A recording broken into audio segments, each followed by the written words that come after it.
Серхатқа қоңырау шалған оның әкесі екен. Неше жылдан бері әкесінің даусын естімеген Серхат абдырап қалады. Әкесі Серхатқа сені құтқару үшін өзімнің адамдарымды жібердім деп айтады. Тибеттің адамдары кері шегініп кетеді. Серхат маған кім шабуыл жасамақ болды екен деп ойлана бастайды. Барлығы кері шегініп кеткен соң Зейнеп жүгіріп келіп Серхатты құшақтайды. Бірақ қызы мен Серхатты өлтірмесін деп Тибетке тұрмысқа шығуға келісімін береді. Тибет төл құжатыңды әкел, екеуміз некелесуге құжаттарды рәсімдеймін дейді. Зейнеп Серхаттан сізге қоңырау шалған кім деп сұрайды. Серхат әкем қоңырау шалды дейді. Бірақ бұл жайлы ешкімге тіс жарма деп ескертеді. Қыздар қатты қорқып қалған болатын. Қыздар әкесінің аман-есендігін көріп көзіне жас алып жылайды. Серхат оларды жұбатып, қыздарын көргеннен ол да қуанышты болады. Эбру Жиһанға тамақтанайықшы дейді. Жихан болса қазір тапсырыс беремін дейді. Эбру болса сен неге менімен бірге сыртқа бірге жүрмейсің, әлде менен ұяласың ба дейді. Жихан болса егер екеумізді бірге азырақ көретін болса, ол менімен ажыраспай қояды дейді. Эбру Жиһанға қымбат мейрамханаға емес, тым құрығанда мен қалаған бір дәмханаға барайықшы деп оны көндіреді. Серхат елкемді Бераққа келіп тастайды. Осы кезде қыздар әкемді құтқарып қалған Зейнеп әпке дейді. Серхат осы кезде Бераққа үйлерің алдына күзетші қоямын деп айтады. Эбру Жиһанды ертіп Азра жұмыс істеп жатқан дәмханаға алып келеді. Жихан Азраны көріп таңғалып сен осында жұмыс істеп жүрсің бе дейді. Жихан Эбруға сен оны біле тұрып осы жерге мені алып келдің бе дейді. Эбру болса кезінде Азраның оған істеген қылығын қайталап, сенің маған қызмет жасағаныңды қалаймын деп тиіседі. Азра амал жоқтан олардан тапсырыс қабылдайды. Осы кезде Жихан Мұстафа қарызын өтеді ме дейді. Эбру болса қандай қарызды айтып тұрсың дейді. Сен білмейтін бе едің, Мұстафа Азраның анасының отасына 500 мың лирадай қарыз алған дейді. Эбру ашуланып, ағамның етегіне жабысқаныңмен қоймай, енді оның басын қарызға тығып кеттің бе дейді. Азра Эбруға қарызды өзім жабамын деп сендіреді.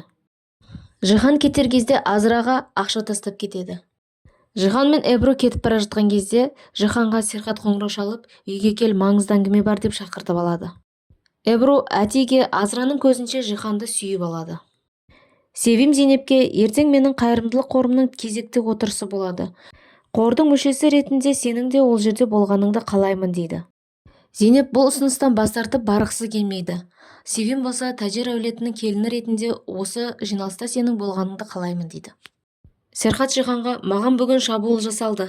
Олардың кім екенін білесің бе деп оны қыспақ қалады. Жихан мен оны білмеймін, мүмкін Тибет болар. Ол ұлының өлімінде сені кінәлап жүр ғой дейді. Мені бұл шабуылдан құтқарған әкем. Оның анық бір жоспары бар дейді. Жихан қалайша деп таңғалады. Мұнда Берак Тибетке тұрмысқа шығатындығын қалай айтсам екен деп ойланып, мен Зейнеп пен әкең сияқты жалған некеге тұрсам қалай қарайсың дейді. Елкем жоқ, мүлдем мен ондайға қарсымын дейді. Әкеміз біздің өмірімізде бірнеше жылдан соң қайта пайда болды. Маған қастандық жасамақ болған адамдардан мені құтқарып қалды. Ол бұны жайдан жай жасай қойды деп ойламаймын дейді. Серхат Жиһанға бауырым ретінде сені соңғы рет кешірдім. Жұмысқа қайта орал дейді. Үшеумізге енді бірігетін сәт келді дейді. Жан Серхатқа неге бұлай жасадың? Әрине бауырымыз екені рас, бірақ ол сені сатып кетті ғой дейді. Серхат Жиһанды жұмысқа алғаныммен оны кешірдім деген сөз емес дейді. Серхат бұл істің артында Жиһанның қатысы бар ма жоқ па, оны анықтауымыз керек. Сол үшін оны көзден тасалмай бақылап жүреміз дейді. Таңертең Зейнеп Севим ханымның жиналысына дайындалып жатады. Серхат оған саған бір нәрсе жетіспей тұр деп оған әшекей сыйлап өзі тағып береді. Мұнда Жан Седефке Севим ханымның жиналысы болады. Оған Зейнеп те қатысады деп айтады. Оны естіген Седеф дереу Бераққа қоңырау шалып барлығын айтып береді. Седефке ашуланған Берақ олардың жоспарын құртпақ болады. Содан соң ол ойланып отырып Эбруға қоңырау шалады. Берақ Эбруға қоңырау шалып қауымдастықтың мүшесі ретінде Зейнеп Севим ханыммен бірге бармақшы. Азраның орнына қауымдастыққа сенде мүше болуға әбден лайықсың дейді. Мұстафа Тибетке алған қарызының кішкене ғана бөлігін алып келеді. Оны көрген Тибет сенің мынауың не деп оның ақшасын лақтырып жібереді. Тибет ашуланып, біз келіскен болатынбыз. Қарызыңды ертеңге дейін қайтар деп уақыт береді.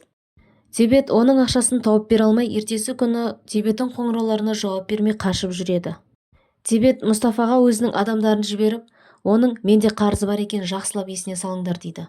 Олар Мұстафаның үйіне барып қарызыңды тезірек өтемесең жаман болады деп қорқытып кетеді. Жихан қонақ үйде Пелиннің жұмыс істеп жүргенін көріп таңғалады. Пелин, бастық сені жұмысқа қайта оралсын деп жатыр дейді. Жихан, мен енді онымен жұмыс істемеймін.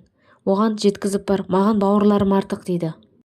Жиналыс кезінде Севим ханым Зейнепті өзінің келіні ретінде таныстырады. Осы кезде ішке Берак кіріп келеді. Берак Севимнің оған келінім деп сөйлегенін естіп жынданады. Төрге отырып алып Берак Зейнептің анасы гүл сатушы, әкесі бәліш сатушы деп оның үстінен күледі. Зейнеп, дұрыс айтасың, менің ата-анам сондай жұмыс істейді, бірақ мен бұдан ұялмаймын. Олар бізді адал еңбегімен, маңдай термен өсіріп жетілдірді. Менің оларға алғыстан басқа айтарым жоқ дейді. Және мен осындай ата-анам барына мақтанамын дейді. Қонақтар Севимге келініңіз өте ақылды екен деп мақтайды. Серхаттың адвокаты жағдай шиеленісіп жатыр дейді. Менің ойымша, Берак Тибеттің қысымымен сізді сотқа беріп жатыр дейді. Берак қонақ үйден өз үлесін алу үшін ол мен комада жатқан кезде Серхат Зейнеппен сол кезде көңіл қосқан деп сізге жала жауып отыр дейді. Тіпті оған куәгер де бар дейді. Ол куәгер сіздің қызыңыз Илким дейді. Осы кезде Эбру қонақ үйге кіріп келіп, мен де жиналысқа қатысамын деп шу шығарады. Седеф Эбруді ішке кіргізбей тұрады. Жиналыс аяқталған соң Берак Зейнептің мойнындағы әшекейді көріп, өте әдемі әшекей. Бұны саған Серхат сыйлады ма? Негізі бұл менікі болған дейді. Оны естіп Зейнептің көңіл күйі түсіп кетеді. Серхат Беракқа өзіңнің өтірігіңе неге Илкимді араластырасың дейді. Илким менің сөзімде емес, өзінің көргенін айтып отыр дейді. Қонақ үйден үлесімді алмай тынышталмаймын дейді. Дәлізге шыққан кезде Эбруді көріп, Зейнеп, сен бұл жерде не істеп жүрсің деп ашуланады. Эбру болса, азыра іштеме, бұл жиналысқа мен де қатысайын дегенмін дейді. Эбруді көріп, Серхат, саған бұл жерге келуші болма деп ескерткен жоқпын ба дейді. Эбру Зейнепке қарап тұрып, сен сонда бауырыңды қорғамайсың ба дейді. Зейнеп, жоқ, сені қорғамаймын. Сенің осындай істеріңнен әбден ұялып біттім дейді. Зейнептің бұл әрекеті Эбрудың жүрегіне қатты тиеді.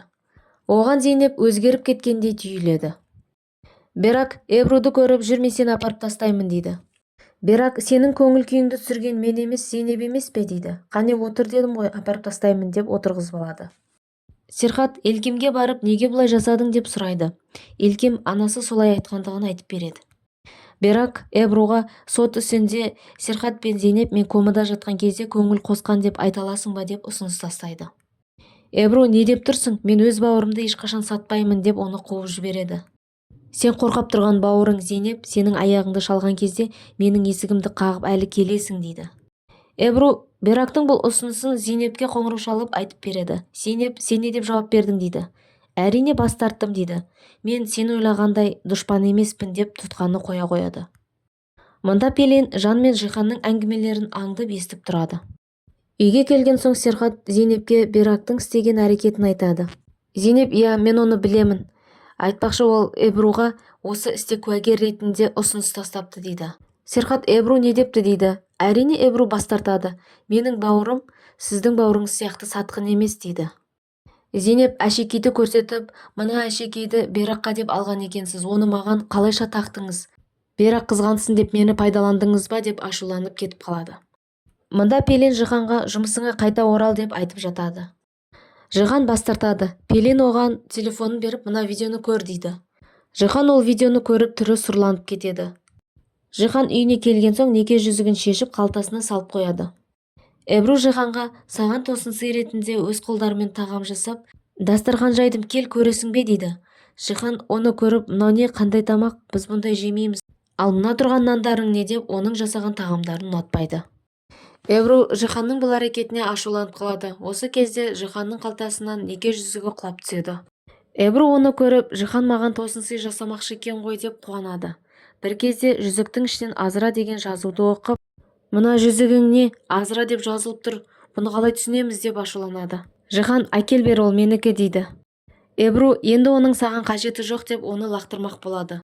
Жихан қарсыласып, жүзікті әкел дедім, лақтырма деп қарсыласып қоймайды. Жихан Эбрудың қолына жұлқылап жүзікті тартып алады.